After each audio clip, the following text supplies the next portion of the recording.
We talk about Bobby Wagner, takeaways from John Harbaugh's press conference at the NFL owners' meetings, and more next year on Locked On Ravens. You are Locked On Ravens, your daily Baltimore Ravens podcast, part of the Locked On Podcast Network, your team every day.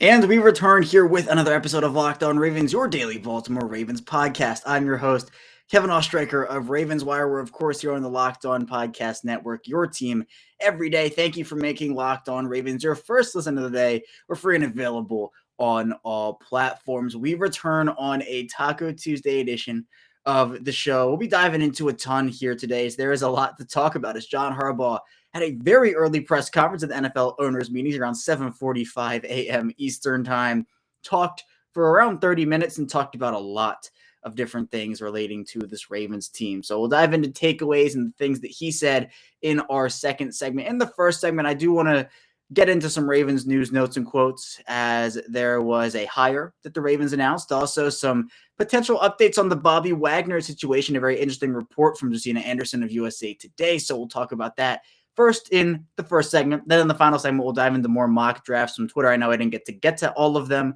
yesterday, so I want to, again, throughout the rest of the week, try to get to as many as I can as, the episodes allow. Again, a ton to talk about here today. Let's dive into it all. Before we do that, if you're here with us on YouTube, you see my face and my background. You like Daily Ravens content, be sure to subscribe to the channel, like the video. It does help out a ton. We hit 1,000 subscribers about a little over a week ago, it seems, and it's been great to have that goal accomplished, but now we're aiming to bigger things on Locked On Ravens. 2,000 subscribers is our next goal. We're going to keep trying to grow this channel. It's been growing at a rapid pace. I greatly appreciate that. So thank you to everybody who has already subscribed. And if you haven't already, you want to get daily updates 5 days a week on the Ravens on YouTube, be sure to subscribe to the channel. Also in audio form, we are there 5 days a week. Same show in both audio and video. Be sure to follow us anywhere you get your podcasts, so Apple Podcasts, Google Podcasts, Spotify, and also be sure to follow and also turn notifications on, and be sure to follow me on Twitter at CashRecord34 and the Locked On Ravens account at Locked On Ravens. So let's talk about now a couple of Ravens news, notes, and quotes before we get into John Harbaugh's takeaways in the second segment. So first, let's get into the hire that the Ravens announced in Kerry Dixon, who will be the assistant quarterbacks coach. He'll be working with James Urban. And Dixon has spent his time in college. He's that had a very, very big impact on the college football atmosphere. He spent time at a lot of different schools, most recently the wide receiver coach over at Georgia Tech. And if you didn't know, there's a very famous Georgia Tech wide receiver who is considered one of the best of all time, and Mr. Calvin Johnson himself, a very recent example of that. But it seems like Dixon is going to be, his title is the assistant quarterback coach, but he will be able, if needed, to work across multiple different positions. Obviously, I said coming in as the wide receiver coach from Georgia Tech, also has worked as a running backs coach. He was at Toledo. He's worked at the University of Florida. He's also been a quarterbacks coach before, but his wide array of experiences, I think, will help out this team a lot. And it's almost like the Ravens are kind of adapting their player strategy recently to their coaching staff in terms of guys who have high versatility and are not just one-trick pony in terms of, this guy can only coach the running backs, and this guy can only coach the wide receivers, and this guy can only coach. It seems like they're getting that versatility in coaches. Like, for example, Orion Osborne, who's a quality control guy coming over from Michigan. He's going to be able to do a lot of different things with the defensive line, but also work with the edge guys. And there's something to be said about the Ravens and, I guess, what they have done from an on-field perspective with their players. And, they love to have guys roam all over the field, can line up in different spots. They can use their versatility. Well, these coaches now, they might have a title of, for Dixon's example, assistant quarterbacks coach, but he could also, if the Ravens need him to, move over and work with the running backs for a little bit, or move over and work with the wide receivers for a little bit. So I really like that aspect of what they're doing. And we've talked before here about how it seems like recently also with the coaching staff, Baltimore is not favoring veteran coaches or younger coaches. I think they're bringing in a very good mix of veteran coaches and young coaches. And obviously it'll vary. Like one off season, there might be more veteran coaches. The next off season, there might be more young coaches. But that just happens. It's the volatility of, for Baltimore at least, losing so many coaches every offseason over these last couple of seasons. And it's not just even these past couple of seasons. We've seen the Ravens be a coaching factory for a long time now. But it seems like the Ravens, they have confidence in their staff to go out there and, execute from a coaching perspective, teach these players a lot of valuable lessons on and off the field. That's a very important aspect of Baltimore as well. So I'm excited about this hire. It's not like it's the be all end all again. It's not the needle mover move like, oh, the Ravens are winning the Super Bowl, but I think it is a solid addition to the staff. It's a guy who'll be able to help out in multiple different aspects. And, I'm all on board for that for sure. So a big welcome to Kerry Dixon, and I hope he will be able to excel in his role on the Ravens. But also now let's get into Bobby Wagner a little bit. We talked about Wagner yesterday and his visit that he had with Baltimore on Friday. Well, there was a development or an update from Josina Anderson of USA Today, who said that the Ravens feel like they have made a very competitive offer to Wagner as opposed to what the Rams have made. And the Rams have been the other team linked to Wagner throughout this process. And it came out that Wagner is reportedly looking for around a 1-year, $11 million contract, which I will say right now, it's probably not going to work for the Ravens. It's probably not. What the Ravens probably want to do with Wagner is give him a 2-3-year deal, spread that cap hit out, have a low first-year cap hit. They can get out of it after 1 or 2 years. And so the third year is kind of like a dummy year, but we've seen void years kind of pop up in the NFL recently. Taysom Hill's a prime example of that. I don't know if the Ravens want to dabble in void years yet. I think that might be better saved for another acquisition. If that's a midseason acquisition, they want to go all in. They add those void years so they can add on an extra bigger contract, for example. But Wagner, it makes sense. He's looking for a 1-year deal here. It was honestly what I was expecting him to look for. But the Ravens, we've seen them with veterans like the 2-year deals, like the 3-year deals. If they were to go for a 1-year deal, they can't pay him $11 million. The beauty of a multi-year deal for the organization is they can, again, spread the cap hit out and make sure that they're not taking on that $11 million all in one season. And then you can work with signing bonuses and you can work with guarantees and whatnot. And it gives more flexibility. And it's why all teams, examples include the Browns with Amari Cooper and other restructures across the league, but you can restructure deals. You can get out of deals. And I think for Baltimore, giving a 1-year deal to Wagner, they probably also just want him there for longer. Like, Wagner is a great player. They probably just want him there for a couple of years, but I think ideally the Ravens will give him a 3-year deal. They can have 2 years of a relatively low cap hit, then kind of backload the deal and have an out year then. So it would be 2024 would be the out year. Yeah, 2024 would be the out year for that deal.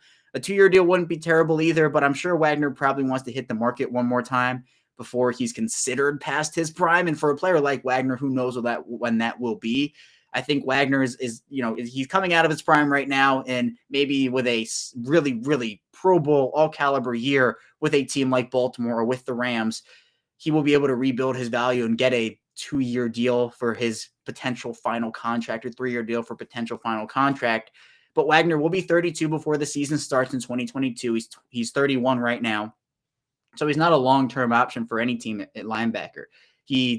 I'm not going to say he's a stopgap, because I think he is better than a stopgap player, especially if you can get him for a couple years. It's not just like a 1 year. All right, Bobby Wagner was okay for a year. That's awesome. Let's go get another young linebacker. The Ravens have a young linebacker in Patrick Queen, but apparently the offer that the Ravens kind of built around was the fact that Wagner can add to his legacy with a very solid Ravens defense and come into this organization and be a big difference maker.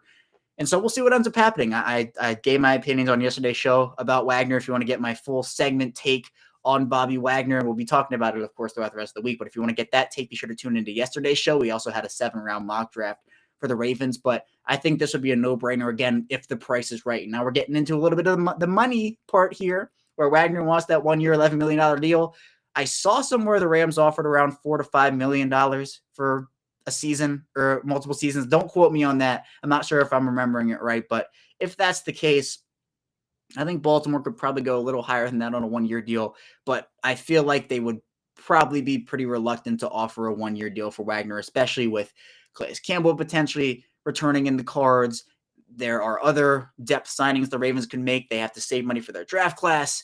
and they also have to keep money available for in-season moves. And they can obviously make money work, right? They can restructure deals. Marlon Humphrey's been talked about a lot. They could extend players like Marcus Peters or Lamar Jackson, although the Jackson extension we'll get into in the second segment. That doesn't seem likely at this point for this season, but that doesn't mean he's not staying a quarterback of the Ravens. So be sure to stay tuned for that second segment. But yeah, it seems like for Wagner, his market right now appears to be the Ravens and the Rams. The Ravens feel confident. We've seen this story before where the Ravens feel confident in the guy, and then all of a sudden it's the Ravens were so close, and then he goes somewhere else. But this time, it just feels like a Ravens move. It would be a great addition to this defense. I'm all for Bobby Wagner. Put me on the Bobby Wagner to Baltimore train. He's been one of my favorite inside linebackers for years, and I think for him coming in to Ravens defense, he definitely will be able to add to that legacy. We'll head into our first break, though. I'm going to get back. We'll be diving into the takeaways from John Harbaugh's press conference in the NFL owners' meetings, so be sure to stay tuned for that, and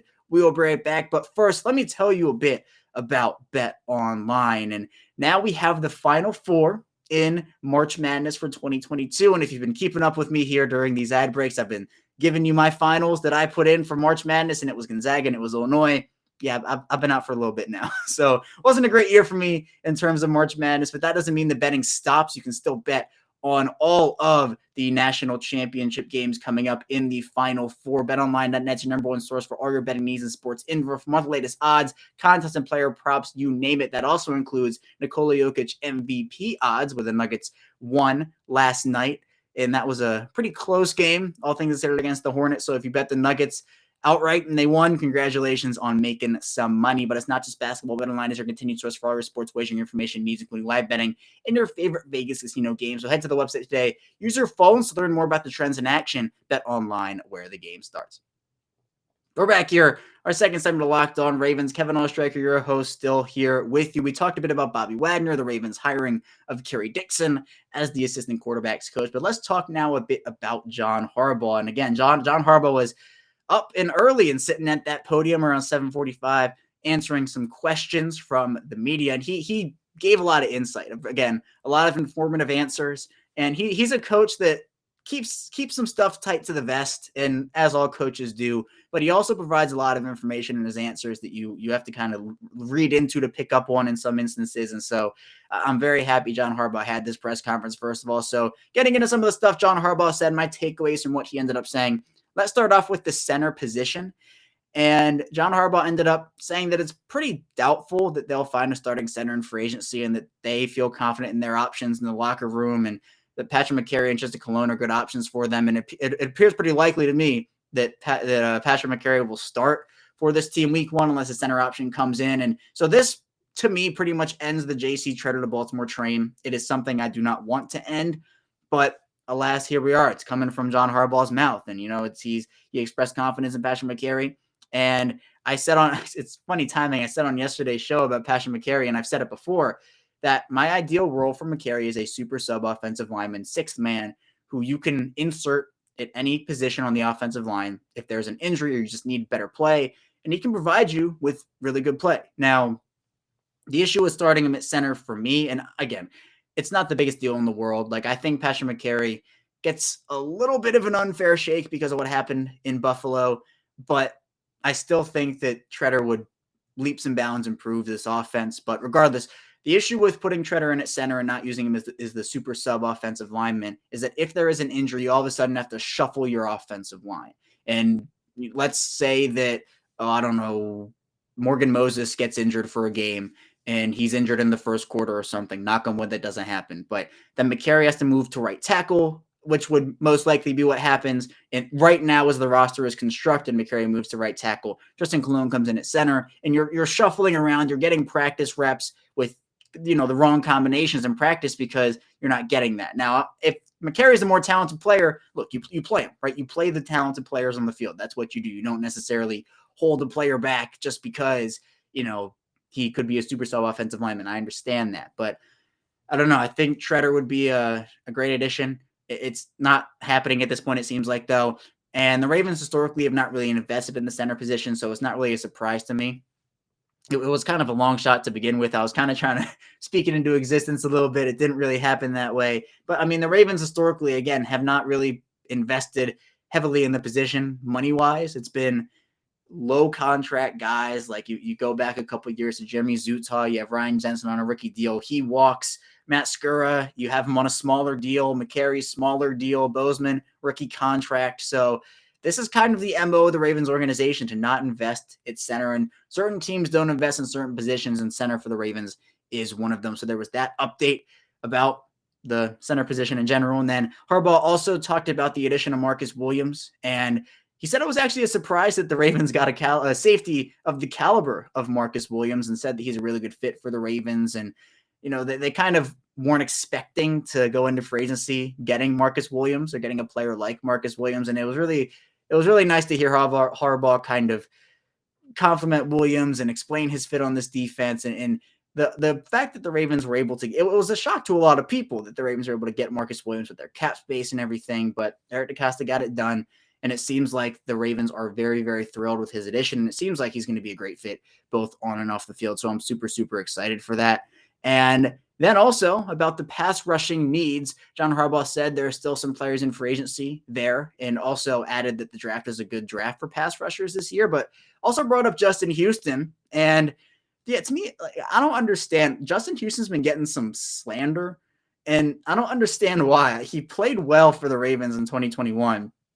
It's not like he had 10 sacks or 12 sacks or anything, but I think for what we knew this Ravens defense as, which was a very low sack team or a very inconsistent sack team, Houston brought a veteran presence. He brought energy and he brought pass rush. And there were a couple plays. It was like Yannick Ngakoue, where he was like a fingernail or a hair away from getting a sack. So I think that Houston, if the Ravens can't find another option and they want to bring in a veteran, I think bringing back Justin Houston makes a ton of sense, because it doesn't just stop with Justin Houston.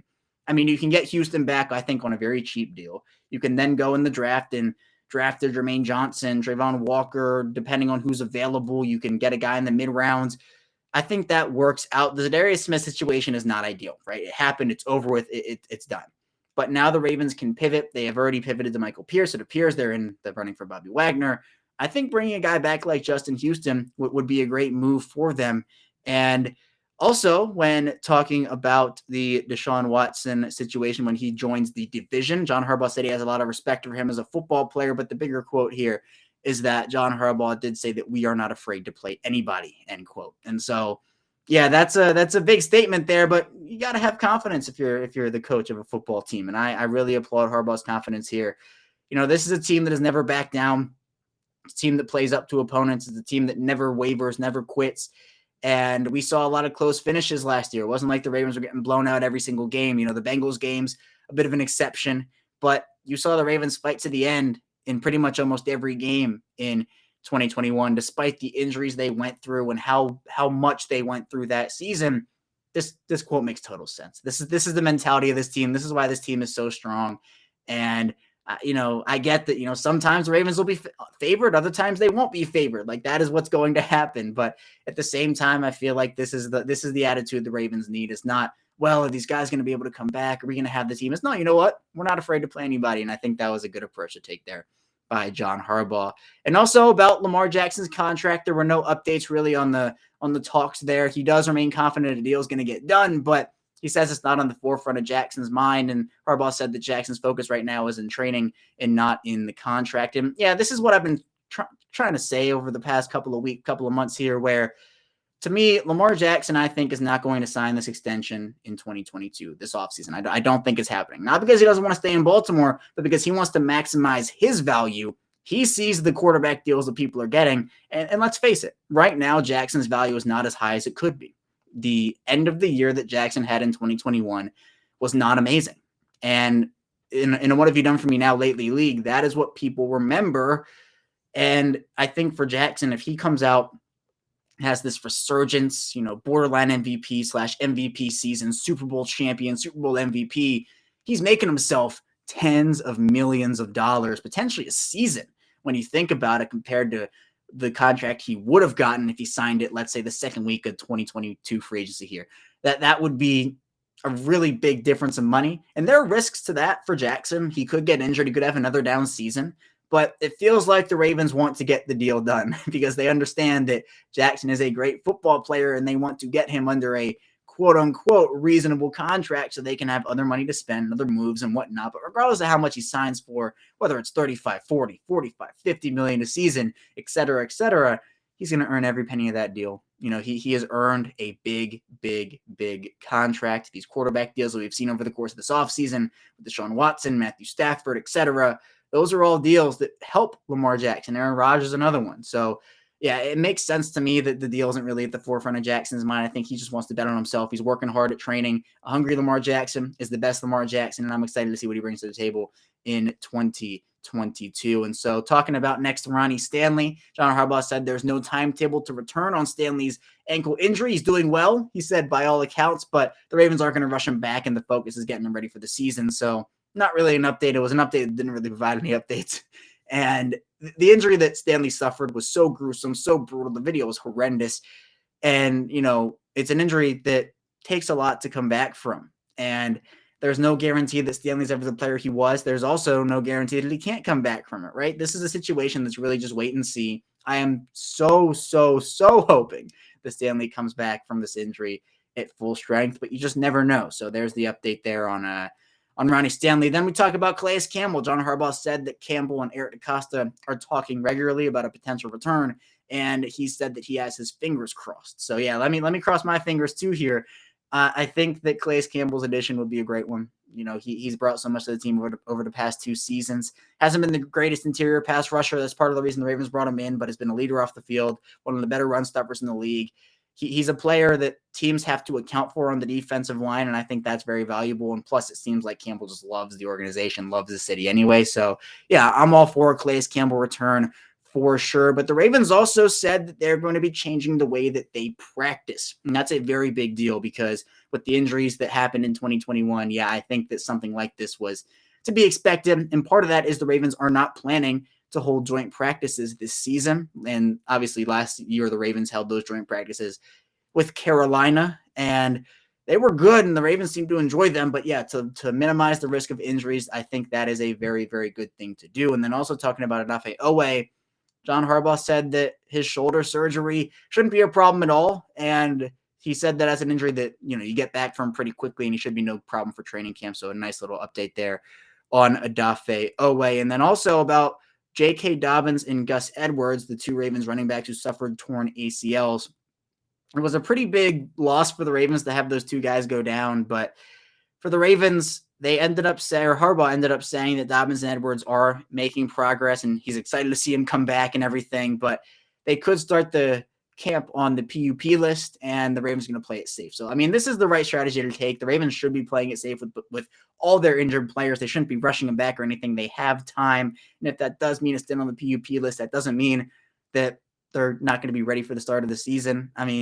They could be, they could not be. You just never know. These ligament injuries, these big injuries, for you and I, they could take different amounts of times to heal. For everybody, it's different amount of times to heal. So I think that is the right approach. Just keep it safe. Let them continue their rehab. Figure it out as the time goes on. I think these guys will be good to go. But again, you really never know with these injuries. So play it safe. That's the way to go for me. We'll head into our final break here on Locked On Ravens. When we get back, we'll be diving into mock drafts from Twitter. So be sure to stay tuned for that. And we will be right back. But first, let me tell you a bit about Rock Auto. Still a ton to talk about on Locked On Ravens, but this episode is brought to you by Rock Auto, and there are an ever-increasing number of makes and models, and it's really now impossible for all these local chain auto parts store to have all the parts you need, and sometimes there can be really complicated questioning, and you got to wait behind the counter while these people behind the counter, they're ordering all the parts, and you got to wait. But do a bit better than that and go to rockauto.com. You have computers with access to rockauto.com, both at home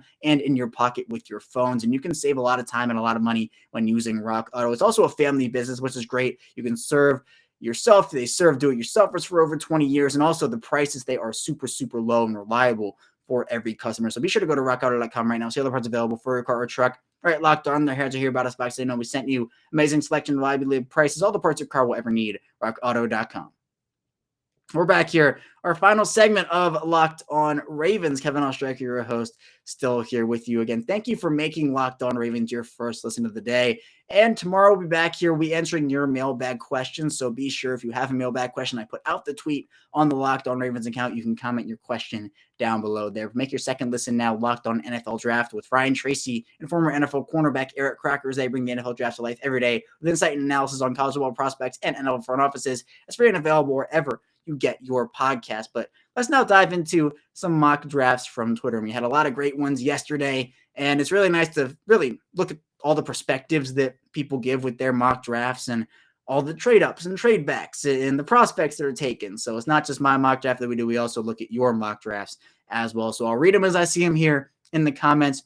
Let's first look at a mock draft from Dylan Fredlich, who has the Ravens taking Jordan Davis, the defensive lineman out of Georgia, at number 14. George Pickens, wide receiver, at number 45. Then would trade pick 60 to the Ravens, pick 76 and 119 to the Buccaneers. At 60, Leo Chenal, linebacker from Wisconsin, is the selection. Rasheed Walker, tackle from Penn State, is pick 100. Zion McCollum, Sam Houston State, corner, is at 110. Jelani Woods, Virginia, tight end, is 128. Tyreek Smith, Ohio State, edge at 139. Cam Jurgens, Nebraska center, 141. And Jalen Watson, corner from Washington State, at 196. Well, you got the Georgia bros back to back with Davis and Pickens. Pickens is growing on me a little bit, and I'm growing on the idea of maybe getting him in the second round. I'm still not on board with a first round receiver. I just don't think that maximizes value. But a second round receiver, if the pick is right, I think that it could be Pickens, and that would be a good receiver in George Pickens there. The trade, though, to get a Leo Chenal type player, I assume this would only work if Bobby Wagner did not come to the Ravens. I wouldn't anticipate the Ravens signing Bobby Wagner and then spending a high pick on a linebacker. But, of course, Bobby Wagner's not on the team right now. So Leo Chenal, I think, is a really good pick in this situation. Rasheed Walker, we talked a bit about yesterday. Then you have two cornerbacks in Zion McCollum and Jalen Watson. Jelani Woods is a nice tight end prospect. You have an edge in Tyreek Smith. I'd be a little shocked if the Ravens didn't take an edge a bit earlier than 139. But, again, who knows in this situation? Maybe I'd flip Chenal with Smith, well, positionally, so linebacker with edge. Cam Jurgens, I like Cam Jurgens a lot. I think he will be a really nice mid-round center option now that we know the Ravens aren't necessarily targeting a free agent center at this point in the offseason. But, yeah, I like this draft a lot. Jordan Davis, I think he's growing on me as a pick here. Obviously, there are concerns about his three-down ability, but I think he's just so unguardable one-on-one that he can be such an impact player. And if he can get that three-down ability, conditioning, of course, I think that would be great for the Ravens to invest in there. And we talked about Davis a bit yesterday. Let's now talk about a mock draft here from Bry, who has the Ravens taking Kyer Elam, corner, at pick 18, David Ojabo, edge at 34, George Pickens, wide receiver, at 45, Adarian Mathis, interior defensive lineman, at 77, Darian Kennard, interior offensive lineman, at 83, Brandon Smith, linebacker, 124, Chika Okonkwo, tight end, at 128, Damian Pierce, running back, at 141. And I think, oh no, there's more. Matt Araiza, punter, at 189, Demarion Williams, corner, at 230, and Luke Godecki, tackle, at 235. So again, some more punter love here, this time from Bry. The Elam pick I do like. Elam's my fifth corner.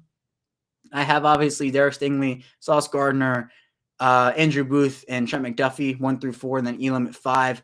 So if those four aren't available, I think investing in a corner there is smart. Ojabo, and this is a trade back scenario, obviously, so Ojabo at 34 would represent a player that probably won't play until at least the middle half of the 2022 season, but I still think is a very valuable piece, and I think if the Ravens can grab him, that would be great.